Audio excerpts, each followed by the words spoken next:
Hi guys, welcome back to Sai Krittika channel. అందరూ ఎలా ఉన్నారు? బాగున్నారా? మేమైతే చాలా బాగున్నాం. మీరు కూడా బాగున్నారని మనస్ఫూర్తిగా కోరుకుంటున్నాను. ఇది వచ్చి వన్ మోర్ డైలీ వ్లాగ్ అండి. ఇప్పుడైతే ఫ్రైడే కాబట్టి ఇంట్లో పనులన్నీ ఫినిష్ చేసుకుని ఇప్పుడైతే ఫ్రెష్ అయితే అయిపోయాను. ఇప్పుడైతే పూజ అయితే స్టార్ట్ చేయాలి. ఇప్పుడైతే పూజ అయితే స్టార్ట్ చేస్తాను. వ్లాగ్ అయితే కంటిన్యూ అవుతూ ఉంటుందండి. మీరైతే స్కిప్ చేయకుండా చూడండి. ఇక్కడ వచ్చేసి పూజ అయితే కంప్లీట్ అయిపోయిందండి. చాలా రోజుల తర్వాత పూజ అయితే చాలా ప్రశాంతంగా అయితే చేసుకున్నాను. పూజ అయితే అయిపోయిందండి. పూజ అయిపోయిన తర్వాత వంటగదిలోకి అయితే వచ్చేసాను. ఇప్పుడైతే బ్రేక్ఫాస్ట్కి అయితే ఉప్మా అయితే చేస్తున్నాను.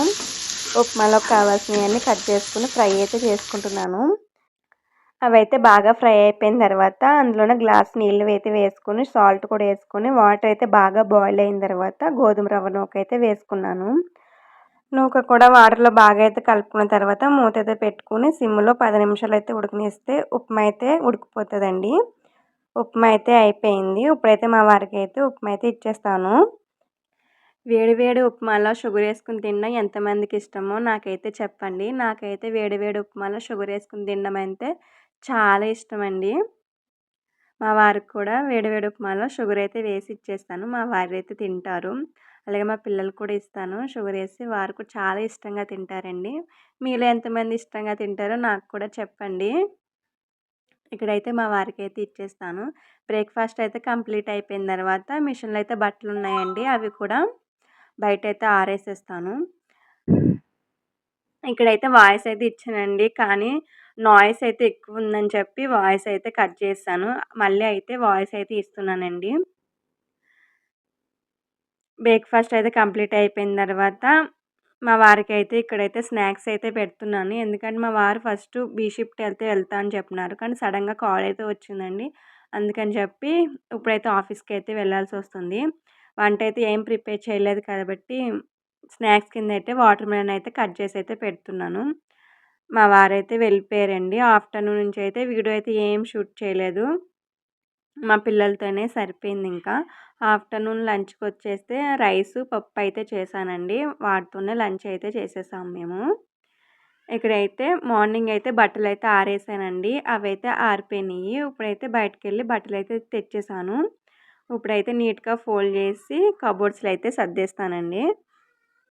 బయట ఎండలైతే చాలా ఎక్కువగా ఉన్నాయండి. కాసేపు బయటకెళ్ళొస్తే చాలు కళ్ళన్నీ చీకటిగా అయితే అయిపోతున్నాయి. కాసేపు అయితే కానీ సెట్ అవ్వట్లేదు. అంత ఎక్కువ ఎండలైతే ఉన్నాయండి. బయటకెళ్ళే వాళ్ళైతే చాలా సేఫ్టీగా అయితే వెళ్ళిరండి. ఎందుకంటే ఎండలైతే చాలా ఎక్కువ ఉన్నాయండి. ఎక్కువగా కోకోనట్ వాటర్, సబ్జా సీడ్స్ అయితే తీసుకోవడానికి అయితే ట్రై చేయండి. ఎందుకంటే అవి తీసుకోవడం వల్ల డీహైడ్రేట్ అయిపోకుండా హైడ్రేట్గా అయితే ఉంటారు. కాసేపు వంటగదిలో ఉండి వంట చేయాలంటే చాలా కష్టంగా అయితే ఉంటుందండి. ఎందుకంటే కాసేపు ఉన్నప్పటికీ చెమటలు అయితే మామూలుగా పట్టట్లేదు. చాలా ఎక్కువగా అయితే ఉంటున్నాయి ఎండలు. కాబట్టి చాలా సేఫ్టీగా డీహైడ్రేట్ అయిపోకుండా హైడ్రేట్గా ఉండడానికి అయితే ట్రై చేయండి. ఎక్కువ వాటర్ అయితే తీసుకోండి ఎక్కువగా. అలాగే పిల్లలకు కూడా ఎక్కువ వాటర్, కోకోనట్ వాటర్ కూడా ఇవ్వండి. నేనైతే వీడియోకి సంబంధం లేకుండా ఏదేదో మాట్లాడేస్తున్నాను. ఓకే. ఇప్పుడైతే బట్టలన్నీ నీట్‌గా అయితే ఫోల్డ్ చేసుకొని కబోర్డ్స్‌లో అయితే సర్దేసుకుంటాను. ఇవైతే సర్దేసుకున్న తర్వాత ఇంకొకసారి అయితే ఇల్లంతా నీట్‌గా అయితే తుడిచేసుకుంటాను. ఇల్లంతా నీట్‌గా తుడిచేసుకున్న తర్వాత మొక్కలు కూడా వాటర్ అయితే వేసుకుంటాను. మా పిల్లలకైతే స్నాక్స్ కింద అయితే ఫ్రిడ్జ్‌లో అయితే వాటర్ మిలన్ ఉందండి. వాటర్ మిలన్ అయితే కట్ చేసి మా పిల్లలకైతే ఇచ్చేసాను. మా పిల్లలైతే తింటారు. వాటర్ మిలన్ కూడా తినేసిన తర్వాత పిల్లలకైతే మరొకసారి అయితే స్నానం అయితే చేపిచ్చేస్తాను. వాళ్ళ స్నానం అయిపోయిన తర్వాత నేను కూడా మళ్ళీ ఇంకొకసారి ఫ్రెష్ అయితే అయిపోయి వంట అయితే స్టార్ట్ చేస్తానండి. ఈరోజు డిన్నర్‌లోకి అయితే ములక్కాడలు ఉన్నాయండి ఇంట్లో. ములక్కాడ కర్రీ అయితే చేద్దాం అనుకుంటున్నాను. చింతపండు వేసి అయితే ములక్కాడ పులుసు అయితే చేస్తానండి. మా వారు వచ్చినప్పటికి ఆ రోజు కొంచెం లేట్ అయితే అయిపోయింది. అందుకే కొంచెం లేట్‌గా అయితే వంట అయితే స్టార్ట్ చేశాను ఆ రోజు. వంట అయితే స్టార్ట్ చేశాను కానండి విపరీతమైన బ్యాక్ పెయిన్ అయితే స్టార్ట్ అయింది నాకు. వంట అయితే ఎలా చేశానో నాకే తెలీదు. చాలా పెయిన్ అయితే వచ్చిందండి. అప్పుడప్పుడు వస్తది కానీ ఈసారి అయితే కొంచెం హెవీగా ఎక్కువైతే వచ్చిందండి పెయిను.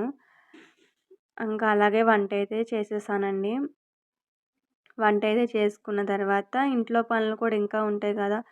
గిన్నెలు కడుక్కోవడం, మళ్ళీ పిల్లల్ని పడుకోబెట్టడం అవన్నీ కూడా ఫినిష్ చేసుకున్నప్పటికి 11 అయిపోయిందండి నేను పడుకున్నప్పటికి. ఈరోజు వాయిస్ ఓవర్ ఇచ్చిన టైంకైతే బ్యాక్ పెయిన్ అయితే ఏమీ లేదండి. కంప్లీట్‌గా అయితే తగ్గిపోయింది. మార్నింగ్ అంతసేపు బాగానే ఉంటాను కదండీ! నైట్ అయినప్పటికీ ఒక్కొక్కసారి అయితే విపరీతమైన బ్యాక్ పెయిన్ వస్తూ ఉంటది. మార్నింగ్ చేసి చేసి ఉంటాం కాబట్టి నైట్ అయినప్పటికీ కొంచెం బ్యాక్ పెయిన్ అయితే వస్తదేమో అనుకుంటాను నేను.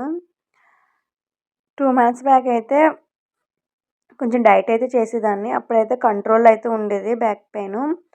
ఈ మధ్యలో అయితే మళ్ళీ స్టార్ట్ అయిందండి. మధ్యలో అయితే కొంచెం చెయ్యట్లేదు. అందుకనేమో ఇక్కడొచ్చేసి అయితే వంట అయితే చేస్తున్నా అండి. ముందుగా అయితే ఆనియన్స్ అయితే కట్ చేసి పెట్టుకున్నాను. అవే యేసుకొని బాగా అయితే ఫ్రై అయితే చేసుకుంటున్నాను. ఆనియన్స్ కూడా ఫ్రై అయిపోయిన తర్వాత అందులోనే టమాటా కూడా వేసుకొని బాగా అయితే ఫ్రై చేసుకుంటాను. టమాటా కూడా ఫ్రై అయిపోయిన తర్వాత పసుపు, ఉప్పు, కారం, సాల్టు, కట్ చేసి పెట్టుకున్న ములక్కాడలు కూడా వేసుకొని కొంచెం మగ్గిన తర్వాత అందులోనే నిమ్మకాయంత సైజ్ అయితే చింతపండు అయితే నానబెట్టి పెట్టుకుంటాను. ఆ చింతపండు కూడా అందులోనే వేసుకొని ఒక 10 నిమిషాలు అయితే ఉడకనిస్తాను. అది ఉడికిపోయిన తర్వాత లాస్ట్‌లో కొత్తిమీర వేసి దించుకుంటే ములక్కాడ కర్రీ అయితే అయిపోతది. సింపుల్ ప్రాసెసేనండి. ఇక్కడితో వీడియో కూడా ఎండ్ చేస్తున్నాను. మా వీడియో కనుక ఎవరికైనా నచ్చినట్టయితే ప్లీజ్ సబ్స్క్రైబ్ చేయండి. Bye guys. బాయ్.